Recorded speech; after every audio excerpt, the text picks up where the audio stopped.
चलिए स्टार्ट करते हैं इलास्टिसिटी ऑफ डिमांड। देखिए अभी अभी आपने निपटाया लास्ट क्लास में थ्योरी ऑफ डिमांड। डिमांड और इलास्टिसिटी ऑफ डिमांड में काफी फर्क रहेगा। मैं धीरे धीरे से आपको लिंक भी करके दूंगा टॉपिक, और जो डिफरेंस है वो भी करेंगे। अगर मैं आपसे बोलूं कि प्राइस 10 है और क्वांटिटी डिमांडेड 100, और अगर मैं आपसे बोलूं प्राइस 10 है और क्वांटिटी डिमांडेड 100, आप बताइए अब तक तो दोनों चीजें सेम है, सेम शेड्यूल बना दिया हमने, प्राइस 10 क्वांटिटी 100, प्राइस 10 क्वांटिटी 100। अब अगर मैं आपको बोलूं प्राइस 8 हो गया है और क्वांटिटी डिमांडेड है 170, प्राइस 8 हो गया है और क्वांटिटी डिमांडेड कितनी हो गई है 170। मैं थोड़ा साफ लिख देता हूं, प्राइस 8 हो गया है और क्वांटिटी डिमांडेड हो गई है 170, और यहां पर मैं कहता हूं प्राइस 8 हो गया और क्वांटिटी हो गई है 110। मेरे बेटा अगर आप थ्योरी ऑफ डिमांड पढ़ रहे होते तो ये दोनों चीजें सेम थी, क्योंकि थ्योरी ऑफ डिमांड ना क्वालिटेटिव एस्पेक्ट की तरफ ध्यान देता है। वो क्या मतलब है उसका उसका मतलब है जब अब हम थ्योरी ऑफ डिमांड करते हैं हम सिर्फ ये देखते हैं कि अच्छा प्राइस कम हो रही है डिमांड बढ़ रही है, प्राइस बढ़ रहा है डिमांड कम हो रही है। सो अगर मैं डिमांड के पॉइंट ऑफ व्यू से देखूं तो ये और ये एक ही बात है, क्योंकि दोनों में ही प्राइस कम होने पे डिमांड बढ़ रही है। सो थ्योरी ऑफ डिमांड अगर हम पढ़ते तो ये दोनों हमारे लिए सेम रहते। लेकिन हम अब पढ़ रहे हैं इलास्टिसिटी ऑफ डिमांड। ये क्वालिटेटिव एस्पेक्ट को नहीं देखती, ये क्वांटिटेटिव एस्पेक्ट को देखती है। तो बच्चा कहता है ये क्वांटिटेटिव एस्पेक्ट क्या है, तो अब ध्यान लगाना मेरे बच्चों। अगर आप इस तरफ नोटिस करें तो आप पाएंगे percentage change in quantity is greater than percentage change in price. बच्चा कहता है कैसे, ये भी प्रूफ कर दो। आप बताइए क्वांटिटी में 70% का फर्क है जबकि प्राइस में कितने परसेंट का फर्क है 20। अगर मैं इस तरफ देखूं बच्चों तो आप पाएंगे percentage change in quantity is less than percentage change in price. बच्चों कहते हैं कैसे, आप प्रूफ करो। आप बताओ डिमांड में कितने परसेंट का चेंज है 10 और प्राइस में 20। तो यहां से फर्क आना शुरू हो जाता है। जब मैं डिमांड की थ्योरी पढ़ता हूं मैं सिर्फ ये देखता हूं कि ओके प्राइस कम हो रहा है डिमांड बढ़ रही है, प्राइस बढ़ रहा है डिमांड कम हो रहा है, and I am happy with it. लेकिन अगर मैं इलास्टिसिटी ऑफ डिमांड पढ़ रहा हूं तो मैं मैग्नीट्यूड देखता हूं। मैं ये देखता हूं कितने परसेंट प्राइस के चेंज होने से कितने परसेंट डिमांड में चेंज आ रहा है। तो मेरा होल परसेप्शन जो है ऑफ लुकिंग एट थिंग्स वो एकदम अलग होगा, वो एकदम अलग होगा, वो एकदम डिफरेंट होगा। अब इसकी थोड़ी सी और डिटेलिंग पकड़ते हैं। इलास्टिसिटी ऑफ डिमांड ऐसा पेपर आया ही नहीं है ना आ सकता है। अगर चाहे एमबीए कर रहे हो, चाहे इकोनॉमिक्स ऑनर्स कर रहे हो, चाहे सीयूटी का पेपर दे रहे हो, अगर आपके सिलेबस में इलास्टिसिटी ऑफ डिमांड है तो उस पे क्वेश्चन आएगा ही आएगा। सो मेक श्योर आप इसको ध्यान से सीख लें। अब तो अब इसमें और इसमें क्या फर्क है आइए इसको समझ लेते हैं। सर जल्दी बैठिए, आपका हमेशा का ही रोना है। चलिए जी ध्यान लगाएं प्लीज। आप बताइए परसेंटेज चेंज इन क्वांटिटी कितनी है यहाँ पर 70% और परसेंटेज चेंज इन प्राइस कितना है 20%। राजे इसको हम कहते हैं इलास्टिक डिमांड। क्या कहते हैं? Elastic demand.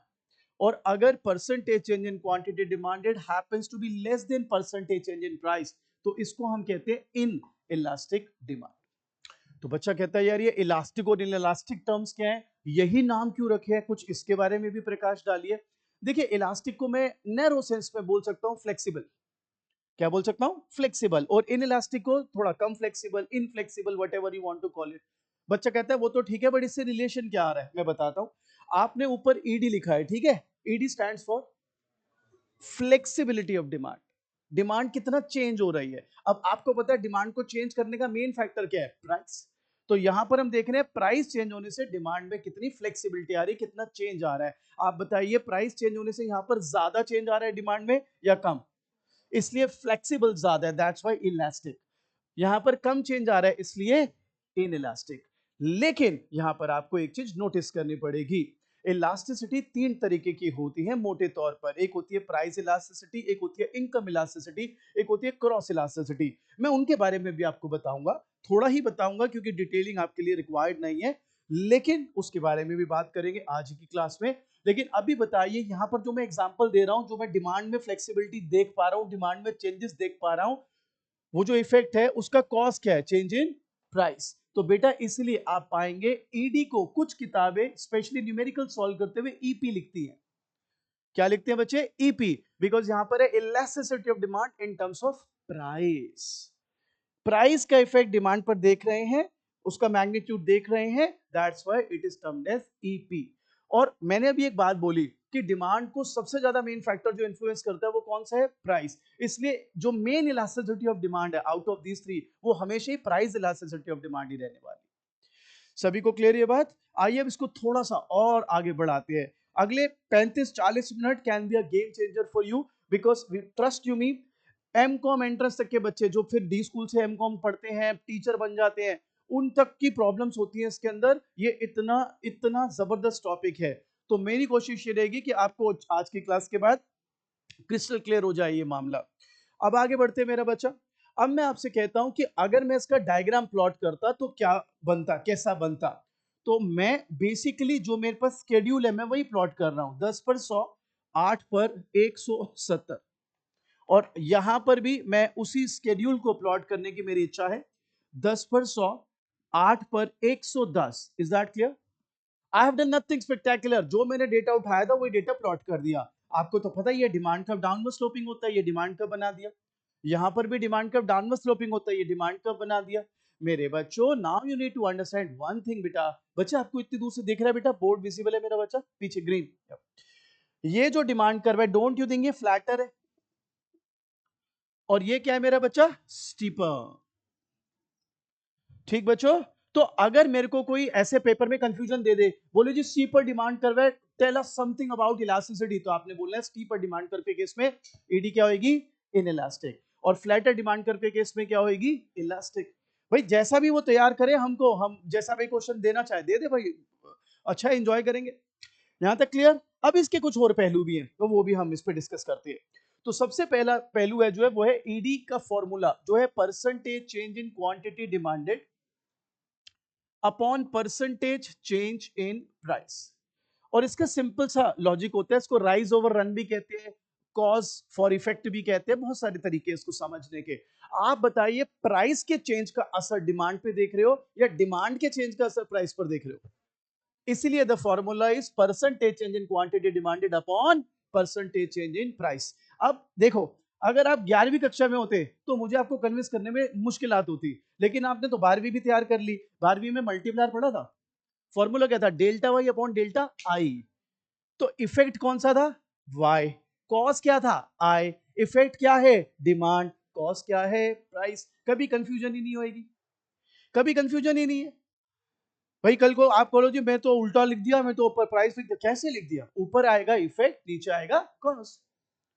ठीक है, राइज ओवर रन थ्योरी भी बोलते हैं इसको, बट अभी आप छोड़ो, मैं जा ही नहीं रहा हूं टर्मिनोलॉजीज में। मेरी कोशिश है सिंपल बनाने की, आपको रिलेट कर पाने की, दिमाग चले फटाफट क्योंकि क्या है इसके अंदर।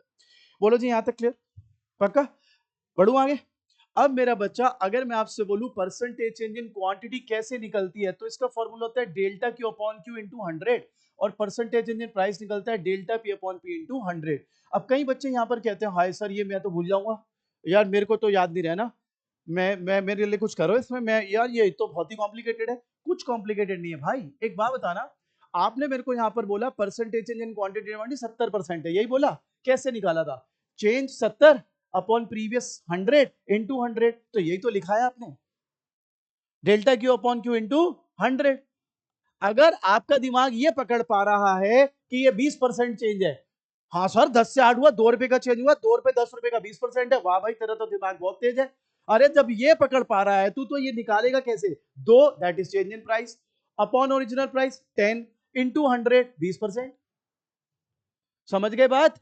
Percentage change in quantity demanded क्या हो जाएगी, change in quantity upon original quantity into 100। Make sense? पक्की बात? Same with percentage change in price भैया। ठीक है, अब इसको हम कैंसिल आउट करके इसको एक सिंप्लीफाई वर्जन दे देते हैं, delta Q upon delta P into P by Q. वे डेल्टा क्यू क्या दिखा रहा है, चेंज इन, डेल्टा पी क्या दिखा रहा है पी क्या दिखा रहा है, ओरिजिनल प्राइस, क्यू क्या दिखा रहा है, ओरिजिनल क्वांटिटी। ये बात क्लियर? अच्छा, अब आप में से कई लोगों को एक पुराना ये दिमाग में इंजेक्शन लगा होगा, सर नेगेटिव साइन का है, सर नेगेटिव साइन का है, सर नेगेटिव साइन लगाओ सर। देखिए भाई, मैं दोनों तरीके से सिखा रहा हूं, with negative sign and without negative sign. कल को जब आप इकोनॉमिक्स ऑनर्स करोगे, आई होप आप सब बड़े अच्छे कॉलेज में जाएं, तो आपको पहली ही बात इलास्टिसिटी ऑफ डिमांड में बोली जाएगी, इग्नोर नेगेटिव साइन। आपको लगेगा my whole life was a lie, मैं पूरी जिंदगी मेरे को नेगेटिव नेगेटिव के उलाने देते रहे, और जैसे मैं कॉलेज में पहुंचा पहले ही क्लास में मेरे को बोला चल भाई आज से नेगेटिव साइन नहीं लगाएगा तू। तो मैं आपको दोनों के ही साइंस बता रहा हूँ, दोनों की लॉजिक बता रहा हूँ। पेपर में क्या क्वेश्चन बनाता है मेरे को क्या मतलब, बना ले भाई जो बनाना है, आपको लॉजिक के साथ तैयार करके भेजते हैं। तो पहली बात है सर नेगेटिव साइन क्यों लगाएं। देखो मेरा बच्चा, मैं एक इमेजिनरी एग्जांपल लेता हूं। प्राइस 10, क्वांटिटी डिमांडेड 100, प्राइस 8 पर डिमांड हो गई 120। बताओ लॉ ऑफ डिमांड फॉलो हो रहा है नहीं हो रहा? हो रहा है। अब अगर मैं आपसे बोलूं ईडी निकाल, elasticity of demand, sir formula क्या था? चेंज इन क्वांटिटी, हमेशा न्यू माइनस ओल्ड देखना है। 120 माइनस 100 कितना हुआ? 20। Change in price 8/10, 8 minus 10 -2 into 10/100। बाबू तो ईडी क्या आया? -1। ये हमेशा ही नेगेटिव आएगा क्योंकि प्राइस और डिमांड में इनवर्स रिलेशन इंप्लाइड है। या तो प्राइस बढ़ रहा होगा डिमांड कम हो रही होगी तो new minus original demand minus में आ जाएगी, या तो प्राइस कम हो रहा होगा डिमांड बढ़ रही होगी तो new minus old price minus price आ जाएगा। अब अंधों को दूरबीन तो नहीं बेच रहा मैं। तो इसलिए नेगेटिव साइन इस तरीके इस वजह से आता है। अब बच्चा कहता है सर कॉलेज में तो मना कर देंगे, आपने अभी बताया था, तो मैं उसका भी आपको साइंस बता रहा हूं। कल को पेपर में ऐसा सवाल बना दे, आपको हर चीज के लिए वेल इक्विप्ड होना चाहिए। अगर कॉन्सेप्ट आपके अच्छे हैं तो you are gonna just enjoy the paper. मैं बार बार आपको बोल रहा हूँ 50 क्वेश्चन है, 50 फ्रंट फुट पे खेलना। मैं 50 में से 50 ही मारूंगा भाई, मैं नेगेटिव जाना ही नहीं। एक नंबर गलत होगा देखा जाएगा, वैसे तो भगवान करे एक भी गलत ना हो, लेकिन आपने पॉजिटिव फ्रेम ऑफ माइंड से खेलना है कि मेरे को कॉन्सेप्ट सारा आता है। 3-4 हजार एमसीक्यू की प्रैक्टिस कर लूंगा, बिल्कुल कॉन्फिडेंस आ जाएगा, and then I am ready to role.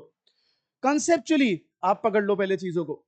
अब मैं कहता हूं जी नेगेटिव साइन क्यों नहीं लगाते बड़ी क्लास में? अगर इसमें कुछ क्वेश्चन आ जाए, कैसा क्वेश्चन आ जाएगा वो भी बता देता हूं। आप बताइए गुड एक्स की ईडी -1 है, गुड एक्स की -2, वाई की सॉरी, गुड एक्स की ईडी कितनी है सपोज -1, और गुड वाई की ईडी कितनी है? -2। ठीक है, आप मुझे ये बता दो, अगर मैं आपसे ये बोलूं कि भाई -1 ज्यादा है कि -2? -1। अगर मैथमेटिकली देखो तो मैथमेटिकली -1 इज ग्रेटर देन -2। हम क्या चाह रहे हैं? We want to show higher values to show higher elasticities, इसलिए नेगेटिव साइन हटा दिया जाता है। अब बताओ 1 ज्यादा के 2? That's how. That's why the reasoning is कि we really want to show higher values to show higher elasticities, and that can only occur, that can only happen when we don't have the negative signs. ठीक है, तो बच्चा कहता है paper में कैसा सवाल आ जाए? तो पेपर में अगर आपको सवाल आ जाए -1 और -2, जो कि आपके 12th के हिसाब से दे देगा, तो आपने -2 को ही ज्यादा इलास्टिसिटी ऑफ डिमांड मानना है, उसको मैथमेटिकली नहीं देखना। नेगेटिव साइन को इंप्लाइड मान के चलना है कि ये तो ईडी में होता ही है। समझ गए बात? श्योर हो? और अगर पेपर में ऐसा क्वेश्चन दे दे, और अगर जो मैं बोल रहा हूँ ये क्वेश्चन दे दिया, तो कोई भी नहीं कर पाएगा, क्योंकि छोटे बच्चों ना वो एक्सपोजर नहीं उस चीज का कि why we should avoid negative sign, तो उसमें वो ऑप्शन दे देगा आपको। तो आपका आंसर क्या होगा? We want to show higher values to show higher elasticities. समझ गए बात? श्योर हो जी? पक्की बात? अब आगे बढ़ते हैं, धीरे धीरे इसको हम आगे लेके चलते हैं टॉपिक को, अभी उतारने की कोई जरूरत नहीं है, पहले समझ लें। यहां तक क्लियर? अगला टॉपिक है जी factors affecting ED. Factors affecting ED. देखो जो मैं आपको नोट्स दूंगा उसमें मैंने काफी सारे फैक्टर्स डाले हुए हैं, एक दो इकोनस के भी डाले हैं, हालांकि वो जरूरत तो नहीं है आपकी, और फिर भी पढ़ जाना। अभी जो मैं फैक्टर्स डिस्कस करूंगा वो करूंगा जो बिल्कुल ही मेन फैक्टर्स है। तो पहला फैक्टर शुरू करते। पहला फैक्टर है nature of commodity. Nature of commodity. तो नेचर ऑफ कमोडिटी को सीखने के लिए जो एग्जैक्ट इसका तरीका है समझने का, वो है दो कैटेगरीज बना देना, नेसेसिटीज एंड लग्जरीज। ठीक है, मैं ये क्यों कह रहा हूं? क्योंकि कुछ किताबें अगर आप पढ़ो तो भाई वो अपनी तरफ से थर्ड कैटेगरी भी बना देता है, कंफर्ट गुड। भाई ऐसा कुछ कैटेगरी वैटेगरी होती नहीं, किताब बेचने के लिए तुम जो मर्जी बना लो, लेकिन एक्चुअली में दो ही कैटेगरीज है, नेसेसिटीज और लग्जरीज। अब लॉजिकली समझते हैं तो फंस जाएंगे हम। Do you consider salt as a necessity? पक्की बात। अब ये बताओ अगर सॉल्ट नेसेसिटी है और अगर नमक थोड़ा सस्ता हो गया तो उसकी डिमांड में बहुत ज्यादा फर्क आएगा या थोड़ा बहुत ही फर्क आएगा?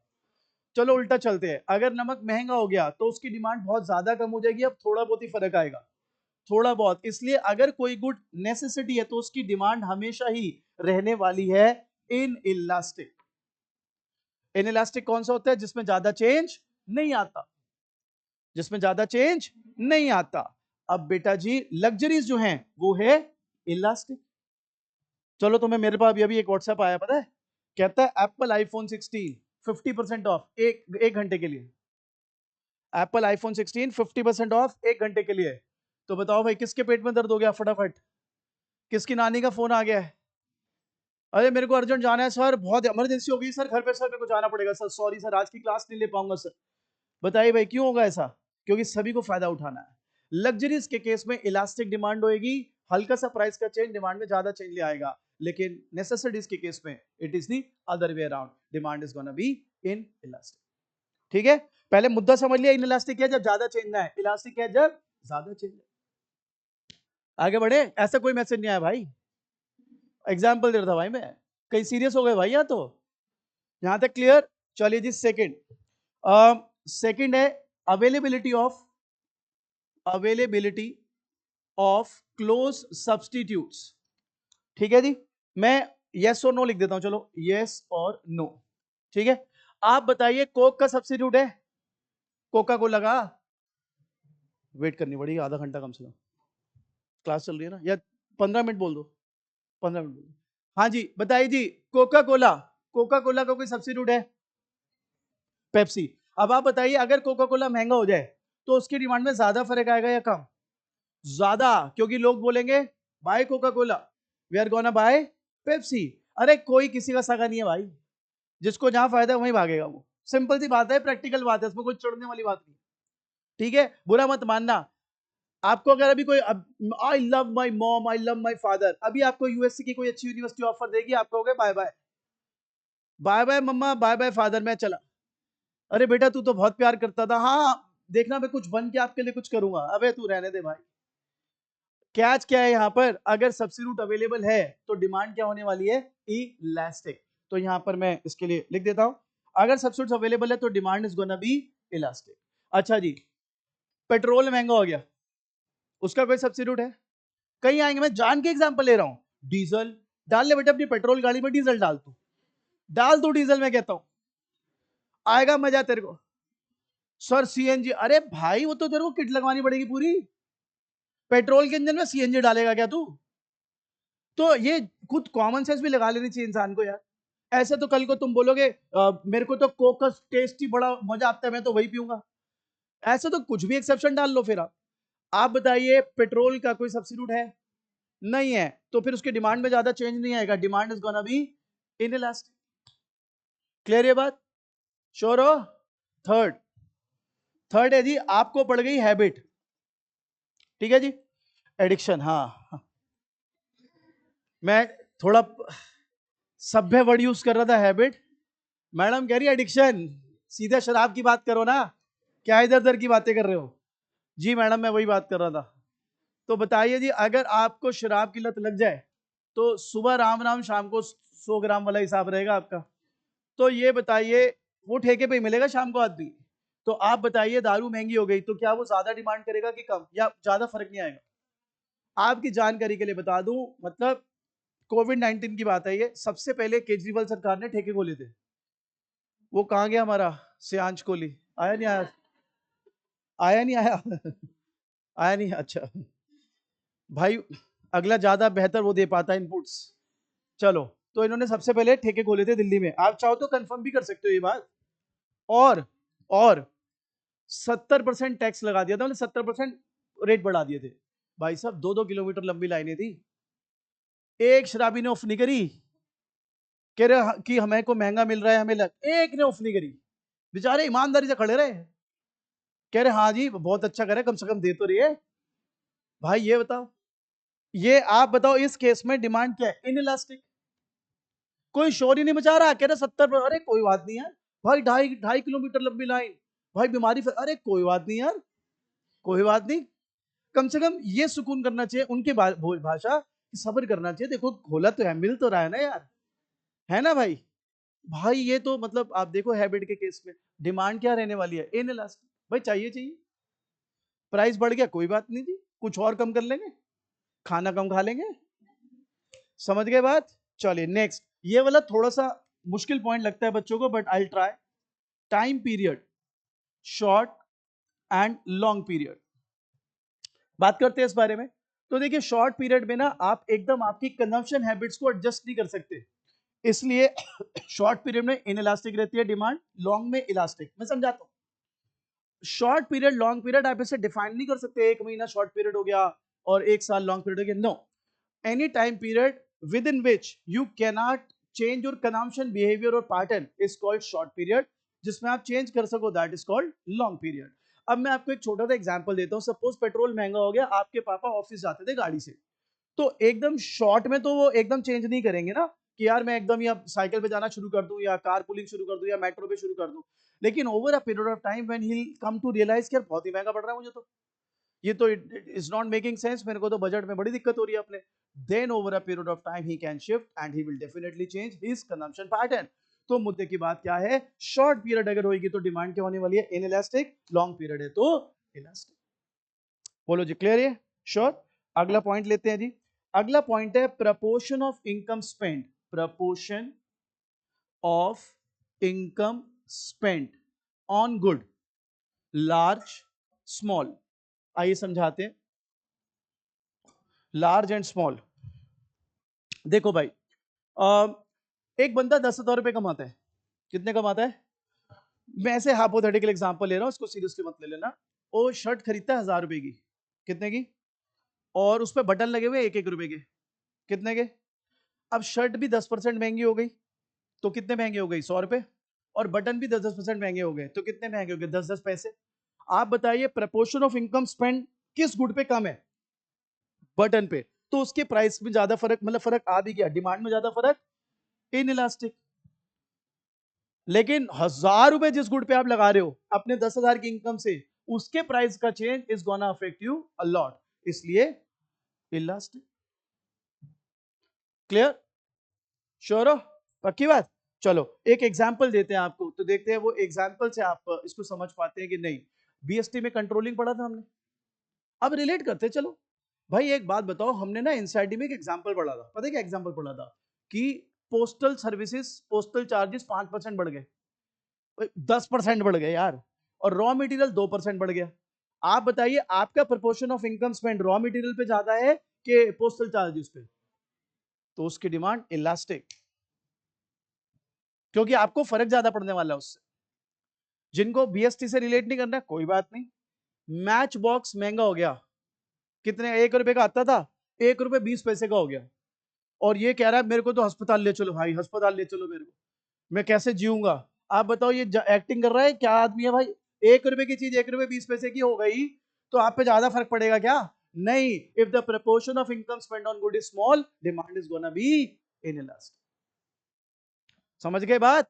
श्योर हो? देखते कितना याद है हमको। अगर मेरे को बोले ईडी क्या है, तो मैं बोलूंगा it refers to percentage change in quantity demanded due to percentage change इन।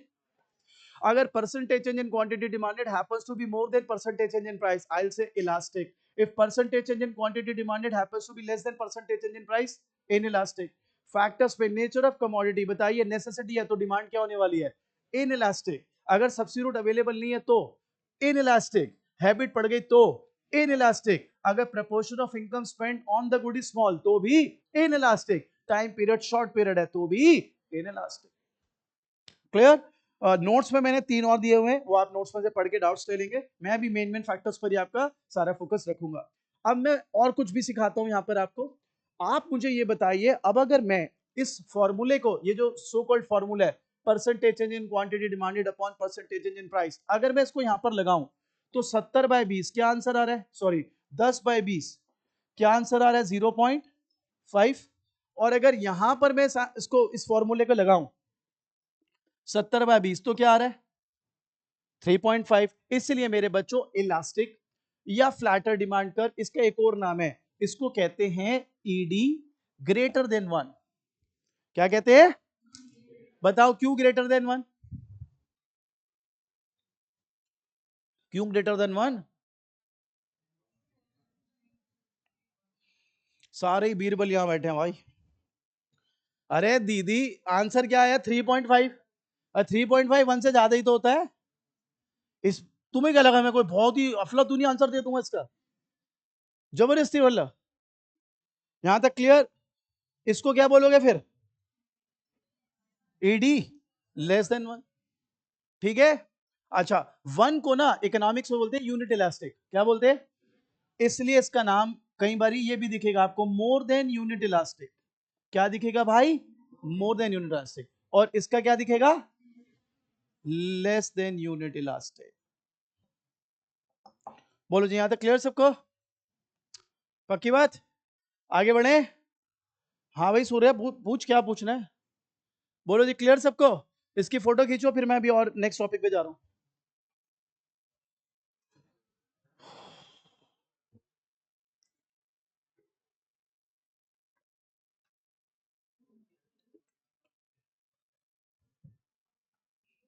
चलो भाई चलो, फोटो खींचो फटाफट। पढ़ना नोट्स में से मेन, यहां से बस एक आइडिया ले लेना है कॉन्सेप्ट का। कंज्यूमर थ्योरी अगली क्लास में खत्म करके फिर सिर्फ कंज्यूमर थ्योरी के 500-600 करेंगे एमसीक्यू बैठ के, वंस इन फॉर ऑल, खत्म, खेल ही खत्म। जितने क्वेश्चन है एक ही बारी में सेव कर दो, साइड कर दो। एंड में पेपर के टाइम बस अपनी वो सैंपल पेपर्स की प्रैक्टिस कर लेना, उसमें और प्रैक्टिस हो जाएगी सब सब्जेक्ट्स की। चलो जी, ये मिटा दूं, मिटा दूं जी। अब मेरे को क्या करना है, टॉपिक वो मैं आपको समझाता हूं, प्लीज ध्यान लगाएंगे।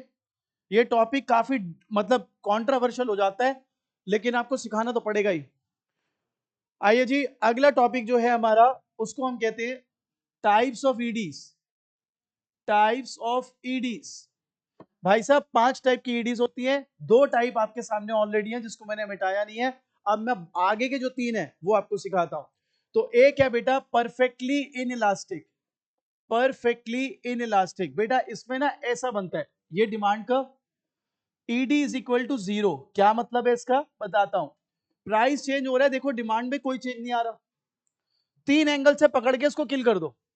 पहला, मेरे साथ बोलो, when quantity demanded does not change at all in response to change in price, it is called perfectly inelastic demand.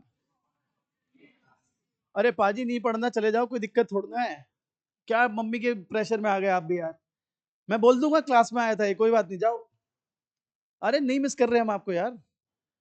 चलो जी, यहां तक क्लियर? तो बताइए जी, परफेक्टली इनेलास्टिक डिमांड का हमने डिफिनेशन क्या बोला?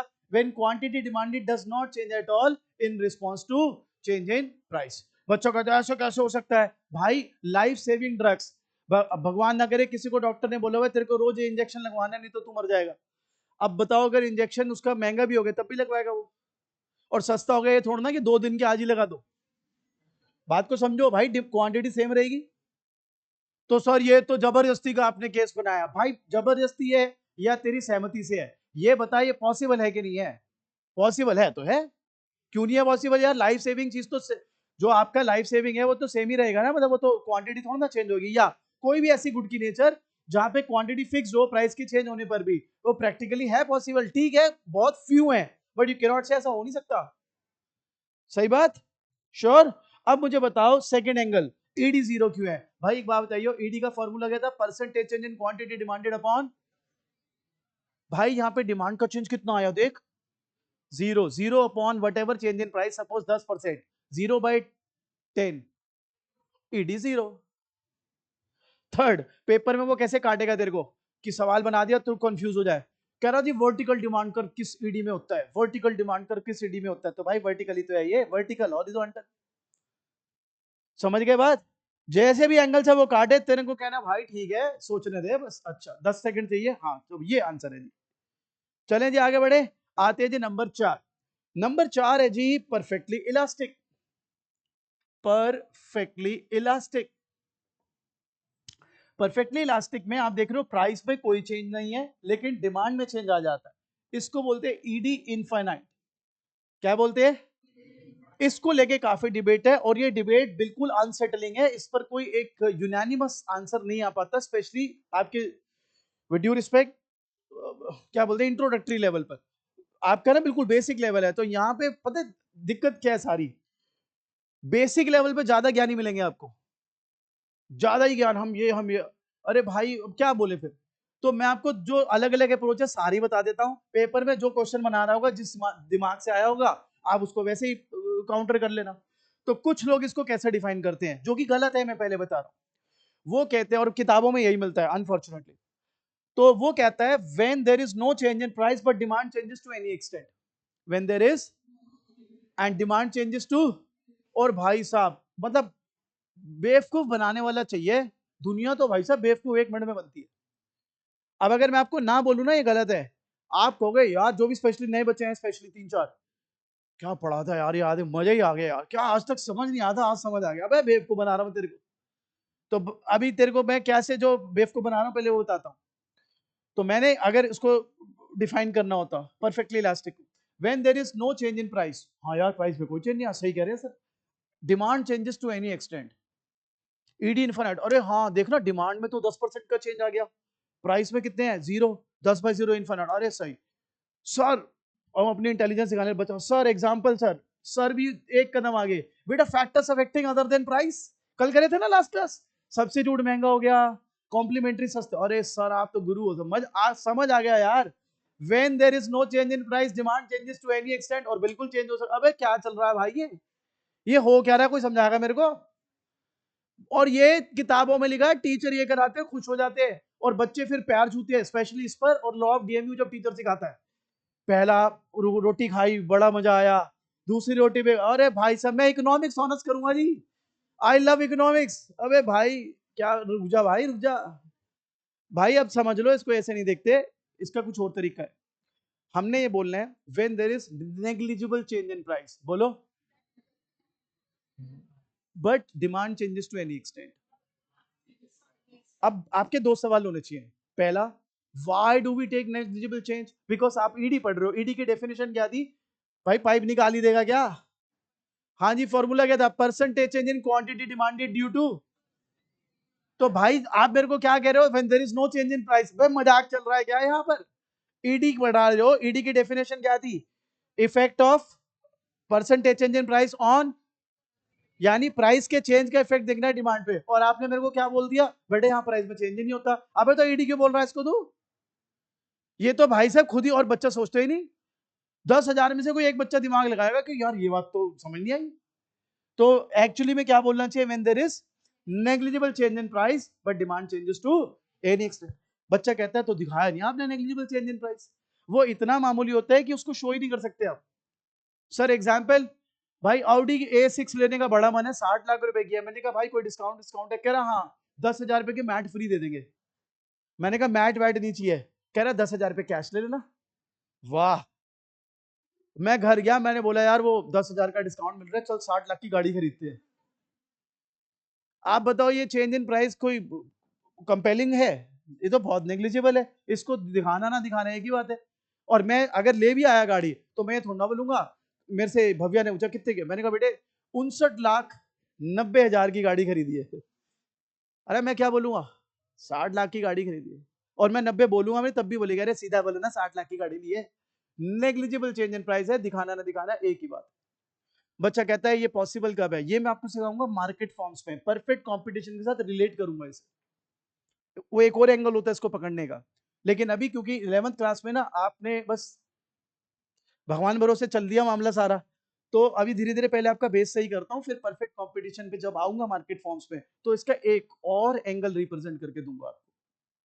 तो अब हमारे पास आ गई 4 टाइप की ईडी, लेकिन जो डिबेटेबल ईडी है जिसके ऊपर भाई साहब लोग मतलब कुछ भी बोलते रहते, वो अब आ रही है। अगर तो समझ रट्टा लगाना है तो बहुत आसान है, और अगर इसमें आपको डीप जाना है तो मैं बता रहा हूँ, अपने एक्सपीरियंस से बता रहा हूँ, एम कॉम जो टीचर करते हैं डी स्कूल से, इनके बहुत एंट्रेंस पढ़ाया मैंने, एम कॉम एंट्रेंस को ना बहुत पढ़ाया।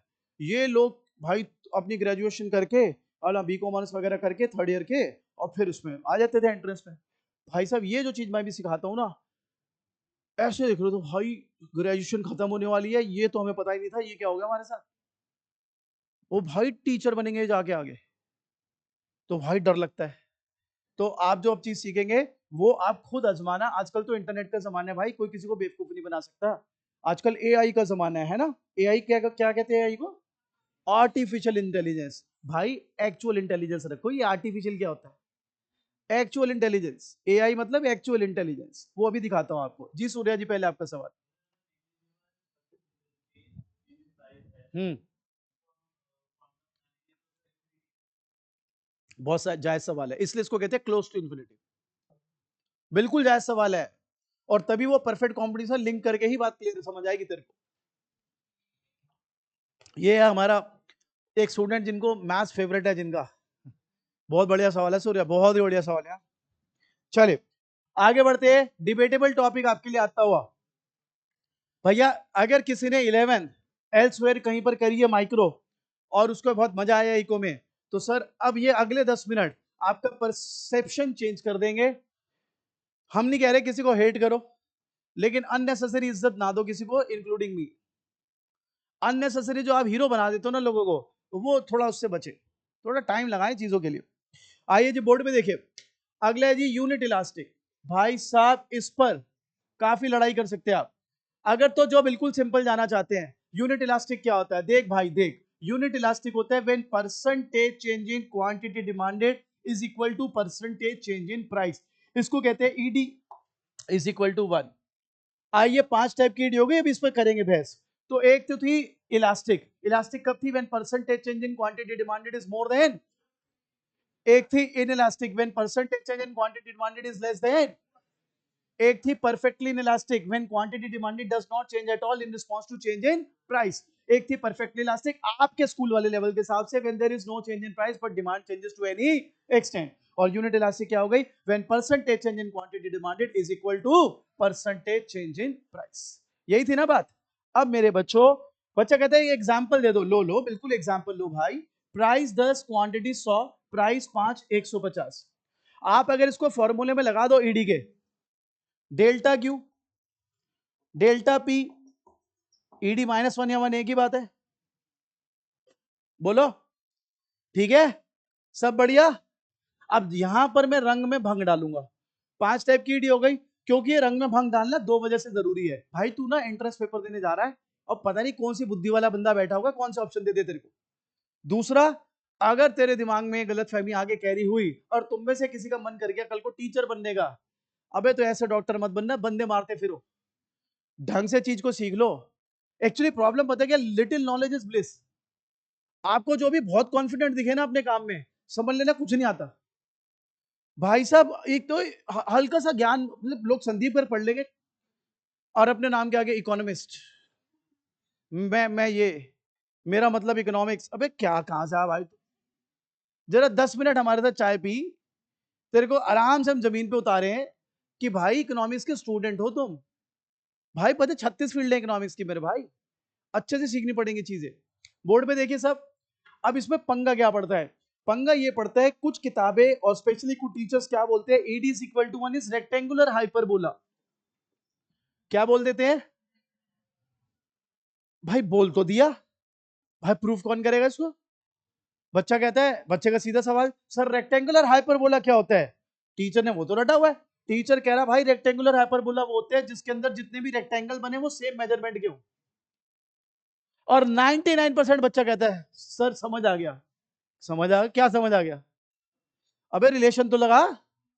नहीं सर ने क्या बोला, ईडी इज इक्वल टू 1 क्या होता है, रेक्टेंगुलर हाइपरबोला। मैंने मैडम से सर से पूछ लिया रेक्टेंगुलर हाइपरबोला क्या होता है, उन्होंने बता दिया जिसके अंदर जो भी रेक्टेंगल्स बनते हैं दे आर ऑफ इक्वल। बस सर ने बिल्कुल संतुष्ट कर दिया मेरे को। अबे तू पागल है क्या, संतुष्ट क्या कर दिया, अबे रिलेट तो कर, कैसे है rectangular hyperbola ED is equal to 1। Sir बता तो दिया उन्होंने रेक्टेंगुलर हाइपरबोला क्या होता है। भाई राम का घर कहां है, सर शाम के सामने। तो शाम का घर राम के सामने, दोनों का आमने सामने। बता तो दिया जवाब, जा ढूंढ ले। ये कैसा जवाब है, आइए भाई समझते। अब आपको मैं वही ईडी इज इक्वल टू यहां लगा के देता हूं, 10, 100, 5, 150। ओ भगवान के बंदे, 10 इंटू 100 कितना होता है, और 5 इंटू 150 750। ये कहां बराबर है, अरे कहां बराबर है ये, ईडी इज इक्वल टू 1 था, प्रूफ था। और तेरे को कहा था ईडी इज इक्वल टू 1 क्या होता है, रेक्टेंगुलर हाइपरबोला क्या होता है, जिसके अंदर जितने भी रेक्टेंगल्स बनेंगे दे आर ऑफ इक्वल। भाई कहां है ये, भाई 10 इंटू 100 1000 होता है भाई, 5 इंटू 150 750 होता है भाई। कोई सोचने को तैयार नहीं है। कल को मैं बोल देता भाई ये स्विट्जरलैंड है भाई, कैसे, अरे इमेजिन कर लो। कोई मजाक चल रहा है क्या? लॉजिक तो दो मेरे भाई किस चीज का। तो अब आपका सवाल क्या होना चाहिए? तो सर नहीं होता फिर AD equal to 1 rectangular hyperbola? नहीं होता है।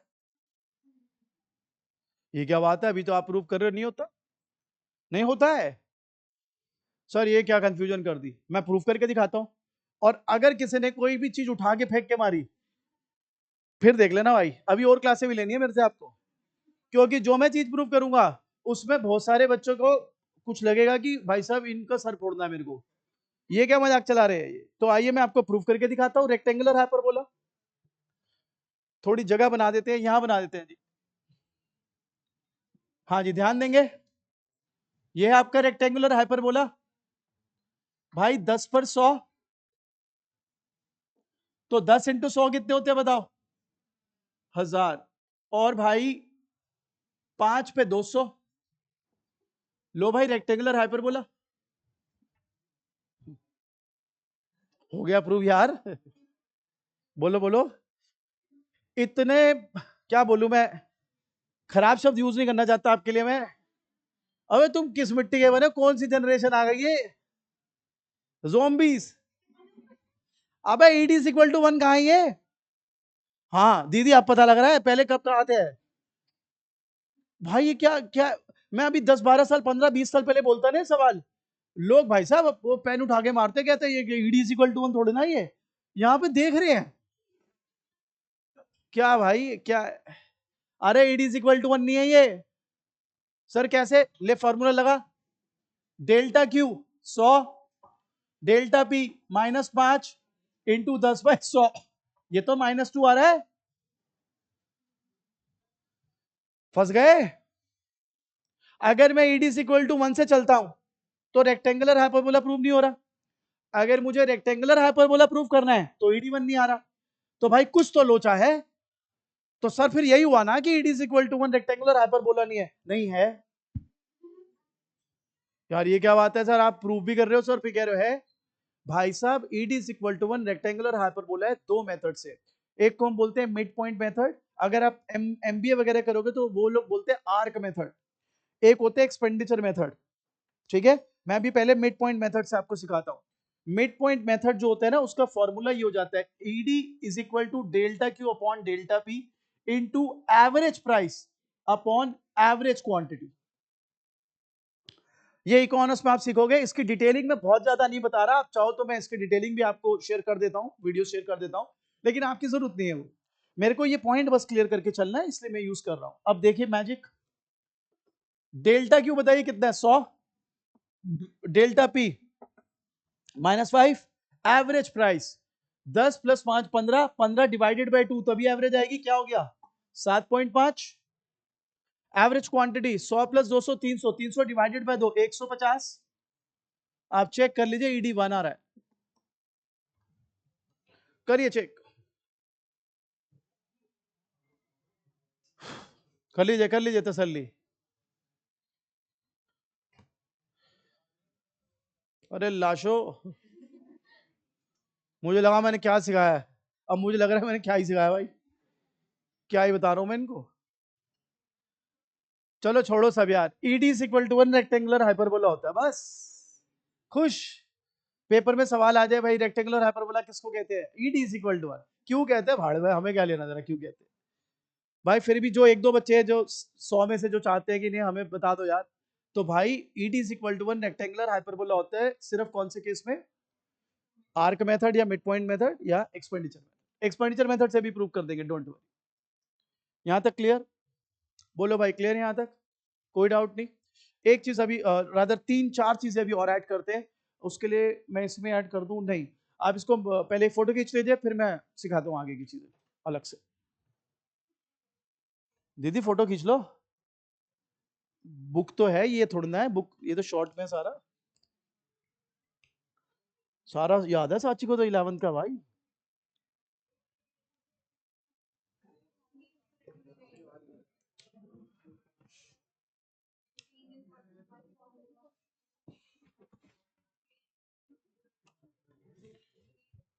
चले भैया,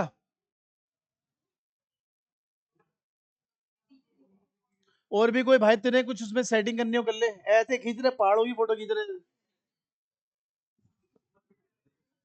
अरे टाइम कहाँ भाई इतना।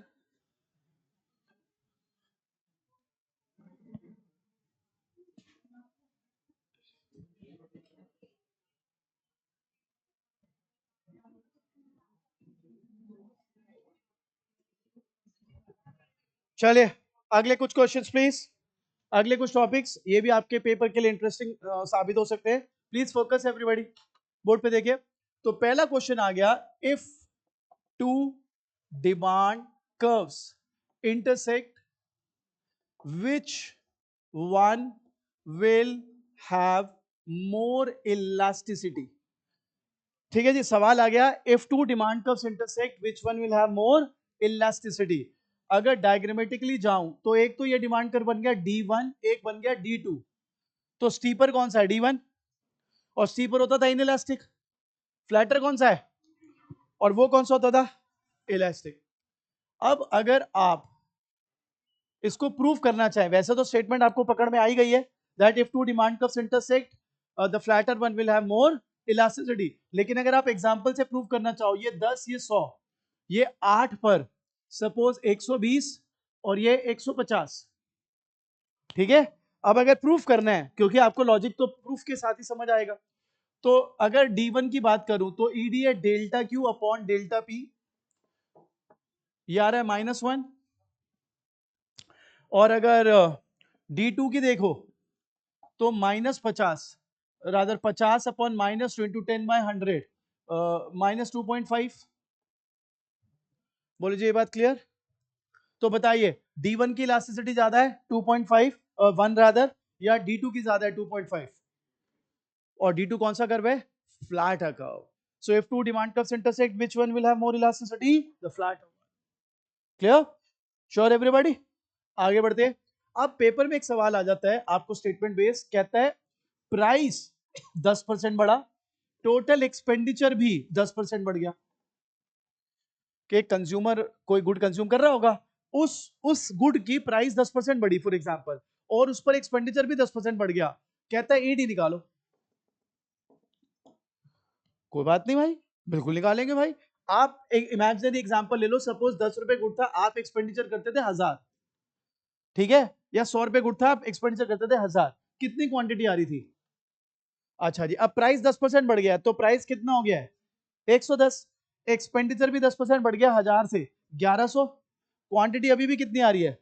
तो ये हमारे पास एक स्ट्रेट जैकेट सॉल्यूशन है। अगर प्राइस और एक्सपेंडिचर सेम प्रोपोर्शन में बढ़े, अगर प्राइस और एक्सपेंडिचर सेम प्रोपोर्शन में बढ़े, तो काका ईडी हमेशा ही जीरो होगी। क्यों? क्योंकि percentage change in quantity demanded is zero, there is no change in demand. और ये ऐसा नहीं है कि 10% होगा तभी, कितना भी अगर प्राइस और एक्सपेंडिचर सेम प्रोपोर्शन में चेंज हो रहे हैं, demand is gonna always be perfectly in elastic. Clear? चलूं आगे। एक और टाइप का क्वेश्चन आ सकते हैं, आपको बोलेगा स्लोप ऑफ डिमांड कर्व बताओ। देखो इसकी ना प्रॉपर डेरिवेशन होती है, पर आप छोटे हो, मैं डेरिवेशन नहीं करा रहा, मैं आपको सीधा कंक्लूजन दे रहा हूं। सो स्लोप ऑफ डिमांड कर्व होता है delta P by delta Q. ठीक है, इसके बहुत सारे तरीके हैं स्लोप को निकालने के। अगर आप, आई एम नॉट श्योर आपके 12th वाले मैथ्स में यूलर्स थ्योरम आपको कराते नहीं कराते, तो फिर छोड़ो, फिर आप बस एक कंक्लूजन याद रखिए, delta P upon delta Q. और अगर इसके बेसिस पे कोई मेरे को बोले ईडी का फॉर्मूला बताओ, तो मैं लिख रहा हूं 1 upon slope into P by Q. बताओ जी, ये बात सही है? बताइए। तो ईडी का अगर फॉर्मूला आ जाए, ऑप्शन वाइज आ जाए, और ऐसा कुछ गड़बड़ कर दे, बोलते slope by 1 into P by Q, या मतलब स्लोप कहीं भी फिट कर दे वो, तो आपको याद रखना है ईडी का फॉर्मूला क्या है? 1 upon slope into P by Q. बोलो जी, क्लियर? पक्की बात? चलिए, अब जो मैं क्वेश्चन करा रहा हूं, I do not think so ये पेपर में देगा। अगर इसने पेपर में दे दिया ये क्वेश्चन, तो पक्का ये तो प्रॉमिस है, पूरे सेंटर पे आप ही क्वेश्चन बनाओगे, ये और कोई नहीं बना सकता, that I can promise you. Extra करा रहा हूं, पहले ही बता रहा हूं ये, हालांकि नोट्स में मैं ये भी दूंगा। आपको सवाल है, suppose there are two parallel demand curves. Question में क्या दिया हुआ है? दो पैरेलल डिमांड कर्व्स। कहता है show that if there are two parallel demand curves, तो ED at a given price क्या होगी और ED at a given quantity क्या होगी। ध्यान से समझना है, बहुत मुश्किल है टॉपिक। एट गिवन प्राइस ये 10 है, सपोज ये 10 ये 20, ठीक है। अब यहां थोड़ा मैथमेटिक्स लगेगा। ये बताओ ईडी का फॉर्मूला क्या होता है, ठीक है। और अभी अभी तुमने मेरे को बताया स्लोप ऑफ ईडी क्या होता है, 5 delta P upon delta Q. यार एक बात बताओ, वो पेरेंट्स आए हुए बस थोड़ा इसके बाद करते हैं। Delta P upon delta Q, ये बताओ मेरे भाई, अगर मैथ्स वाले बच्चे स्पेशली, अगर पैरेलल कर्व्स हैं, क्या हैं, तो डोंट यू थिंक कोई भी चीज पैरेलल उसके स्लोप सेम होते हैं, बोलो भाई। और अगर पैरेलल चीजें, हाँ हाँ क्या बात है, क्या बात है, गुंगे भी बोल रहे हैं भाई, क्या बात है यार।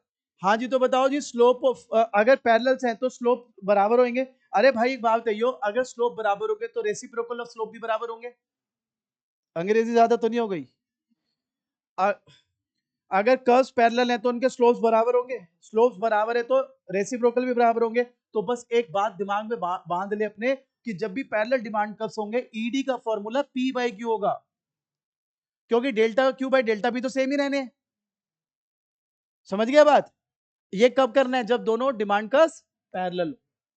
अब बता, अगर मैं इसको D1 बोल देता हूं, इसको D2 बोल देता हूं, तो भाई D1 और D2 10/10, 10/20, एक, और ये कितना है 0.5। तो अगर मेरे पेपर में सवाल आ जाए, if there are two demand curves which are parallel to each other at given price, किसकी ईडी ज्यादा होगी, तो मेरा आंसर होगा the curve which is near to the origin. जो नियर टू द ओरिजिन है वो कितनी दिखा रहा है ईडी 1, और जो फार्दर फ्रॉम ओरिजिन है वो कितनी दिखा रहा है 0.5। समझ गए। पेपर में सवाल आ गया two demand curves parallel to each other, मैंने कहा ठीक है, कह रहा है अगर ये दोनों पैरेलल टू ईच अदर है तो एट गिवन प्राइस किसकी ईडी ज्यादा होगी, तो मेरा आंसर है the curve which is near to the origin. अच्छा अब वो यहां पे दिमाग खेल जाए, बोले जी दो डिमांड कर्व्स हैं, वही D1 D2, कहता है एट गिवन क्वांटिटी किसकी ईडी ज्यादा होगी, कोई बात नहीं भाई, 10 5 10, सेम फॉर्मूला लगाएगा तू पी बाई क्यू।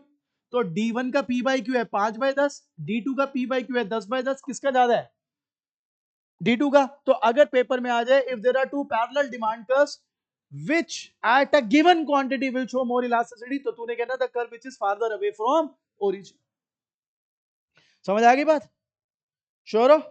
अब इसमें एक दो एंगल्स हैं like expenditure method and all, मैं अभी इसमें ना करा के आपको एक्सपेंडिचर मेथड, इस बार ना थोड़ा डाई से बना दिया इसने। 11th में यस भी कर दिया, लेकिन आपने जो 11th पढ़ी थी उसमें था नहीं, तो चलो मैं फिर भी करा ही देता हूं, why to take a chance. यहां तक क्लियर सबको। मैं इसलिए कंफ्यूज हूं क्योंकि अभी जो करंट 11th है उनमें तो डाल दिया एक्सपेंडिचर मेथड, पर आपने जब 11th करी थी तब एक्सपेंडिचर मेथड नहीं था। तो आई एम नॉट श्योर आपको देंगे कि नहीं देंगे, बट कर लेंगे तो अच्छा है, जो 2 मिनट ही लगेंगे सिखाने में। फोटो खींच लो इसको खींचनी।